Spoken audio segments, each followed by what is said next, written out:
super great. And Bill Paxton is amazing in it, as is Billy Bob Thornton and Bridget Fonda. Highly recommend that movie. And that ends my recommendations. For sure. I just had one so far that I've been watching on Netflix. It's a new documentary, a series called The Most Hated Man on the Internet. And it's basically about this, I'm not going to say his name and give him any more press, but a certain individual who kind of coined the term revenge porn, and how and how his kind of his demise as far as the websites and stuff that he created and everybody getting involved, and it's just spirals way out of control. I didn't know a lot of that stuff that's featured in that documentary, and it's broken down into I think 3 or 4 episodes. They're about 45 minutes long, and it just tells the two different sides, the sides of the various victims and stuff, and it's super shocking and sad, but at the same time very, very interesting, and I feel a necessary watch, to see how it just shows you how lawless and evil the internet could be. Okay, I'll next time I'm on there, I'll add it to the list. And then since you wanted to talk up a Bill Paxton movie, I'll give a shout out to The Frailty, which is a movie that I've loved since I was a kid. That's another super underrated movie. Yeah, it's such a weird concept, but it really works, and the cast is so stacked, and it's pretty frightening. And again, Bill Paxton is so fucking good in that role. And he directed the movie too, right? Yes. 5, 4, 3, 2, 1. And now for the movie focus of the week. All right. So, this week, for the Summer of Sci-Fi, we are talking Aliens. It's rated R. It's from 1986. It's a sci-fi action film. It runs at 2 hours and 34 minutes, and it's got a incredibly well-deserved 98 on Rotten. That should be 100. This might be what... I could be wrong, but this might be like the highest rated film that we've reviewed on the show so far, sitting at a 98. That's probably one of the ones that's up there. I would have a hard time believing that. Weren't we saying that Blade Runner should have been higher? Wasn't Blade Runner like low 90s or upper 80s? Yeah, I think it's like 87, something like that. Bullshit. All right. Written and directed by James Cameron, starring Carrie Hinn, Bill Paxton, Michael Biehn, Lance Henriksen, Al Matthews, Jeanette Goldstein, and of course, our final girl, Sigourney Weaver. The sequel to Alien picks up 57 years after Ripley successfully defeated her xenomorph nemesis and entered hypersleep, only to be found by a salvage team. After realizing much of her former life is gone, a mission is put into action to investigate a colony after a crew disappears. Ripley reluctantly agrees to return back to the colony that caused the demise of her first ship, but this time with a group of elite Marines as backup. Although Ridley Scott's original Alien was well received, 20th Century Fox had little to no interest in continuing with another film, leaving a sequel in limbo for several years until a new executive finally pushed ahead with the franchise. Director James Cameron was in discussion for taking on this new story in the director's chair, pitching his treatment and eventually making an impression. Despite his lack of experience at the time, Cameron was ultimately promised he could continue with his Aliens idea as long as his film The Terminator was a financial success, and we all know how that went. James Cameron, being new to the game, caused tension on the set of Aliens during the fall of 1985. Production began with Pinewood Studios, a mostly British assembled crew who were fans of Ridley Scott, and thus made everything more difficult while shooting, especially with Cameron being unfamiliar with British customs, causing confusion and aggressiveness on both sides. Given only 75 days to shoot with a budget of just under $20 million, even the film's composer James Horner felt rushed. With a small window to finish the project and unable to view the film during recording, he's went on record stating he was unsatisfied with the final product as far as his score is concerned. Aliens was first released in the U.S. in the summer of 1986 and was met with praise, grossing a global take of $183 million. This sequel is held in high regard to most as one of the best sequels to ever be produced, separating itself from the quiet, claustrophobic psychological horror that was created in the original, and instead fleshing out its characters and telling its story perfectly without over-explaining the mythos.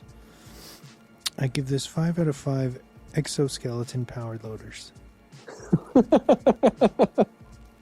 Aliens and the entire franchise is now streaming via Stars. For anyone out there who hasn't seen it in a while, or maybe is listening to this and hasn't somehow seen the film, go watch it. Oh, man.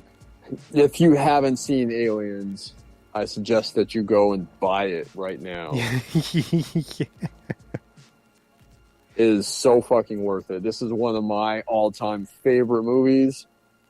I've seen it so many times. It's like one of those, like Die Hard or Raiders of the Lost Ark, where every time I watch it, I get so fucking pumped.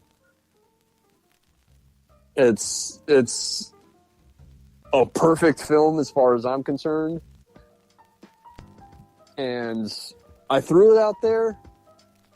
You know, we can discuss this now. We can discuss it a little bit later. I think it's James Cameron's best film. I say that as someone who absolutely thinks that Terminator 2 is a masterpiece as well. But Aliens puts it over the top as far as my opinion goes. And yes, all those points that you hit on, we're going to be getting into. It is one of the best sequels ever made. I'd rank it up there with like Empire Strikes Back or like The Godfather Part 2, where it continues the story, but also adds something completely different. I think it rules. Sigourney Weaver, amazing in it. The supporting cast, amazing. The score, one of my all-time favorites. We'll get into that in a little bit. And like just like think of all the different types of work that's in the movie, because there's rear projection, there's models, there's actual on-set stuff, there's miniatures. I guess I covered that with the models. But this, as you said, this movie was made for a budget of, I think, 18 some odd million is like the exact number. Yeah, it's like 18.9 or something like that. That's crazy to think about it when you watch this movie, because this movie looks like it costs twice as much. And shit, we talked about Ghostbusters last year. That cost almost double what this cost to make. And this looks like super authentic. You know what I mean? Like the set pieces and everything, and the xenomorphs, and it's just it's next level as far as pretty much doing like a war picture in space, but then still having that kind of flavor of the first film, you know what I mean? Or at least the characters and the mythos that we were used to. And that's, I feel like, why it's was so successful, because it really just nailed doing its own thing and being a wholly original, you know? Yeah, it takes place in the same universe. It's got, you know, one of the same characters. It's got aliens in it, but it's like a completely different movie. than the first one. In your research, did you come across the fact that the Sigourney Weaver almost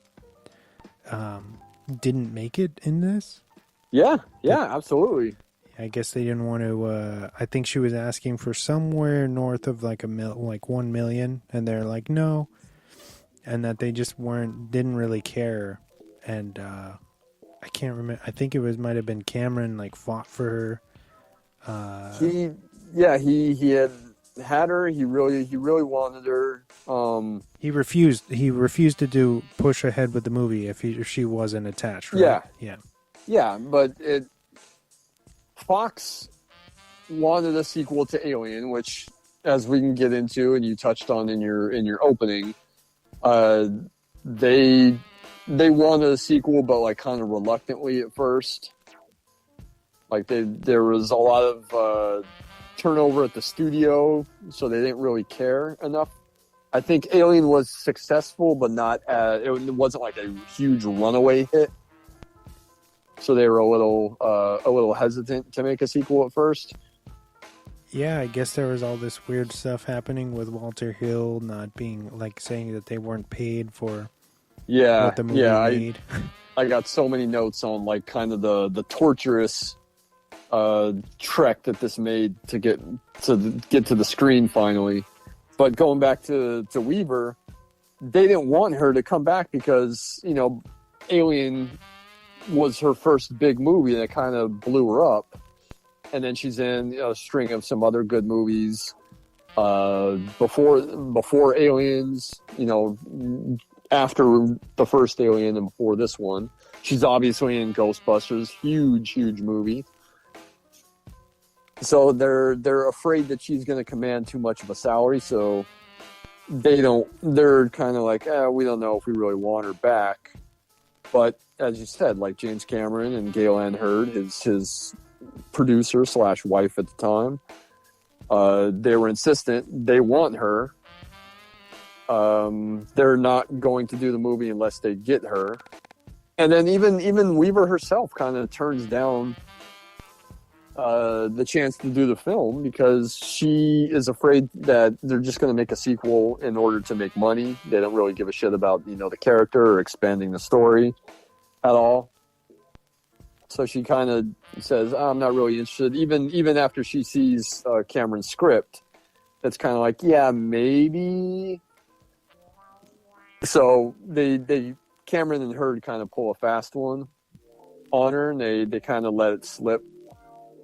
Like out in the grapevine, you know, Sigourney Weaver's not going to be in it. We're just going to write Ripley out of the script altogether, or you know, not have her in the movie at all. Which was like a bluff, but it paid off because word gets back to Weaver's agent, and then finally they reach a deal that she agrees to come back to star in the film. She gets $1 million salary, which is crazy high at the time, and a percentage of the box office. Oh, wow. And I think it's definitely her biggest payday at the time. But also, I think with the points on the back end, I think it turned out to be her biggest paycheck. I would have to go back and see if she got more money for other movies. I'm guessing she did, but I'm wondering if she had points of the box office. She probably did on the other Alien films. Now that I think about it, she's probably got a good deal in place for those other two. But yeah, they kind of said, oh, we're not going to have Sigourney Weaver in the movie. We're going to write her out in order to get her to jump on board finally. But, I mean, obviously this movie wouldn't work if she wasn't in it. Yeah, it would just be weird. You know, it's so much her movie and her story that if Ripley wasn't a part of it, it wouldn't be as successful or as great of a film. It picks up, kind of going back to what you said about it being a perfect movie. I think I agree because it picks up incredibly well from where the first one pretty much leaves off, you know, and continues Ellen's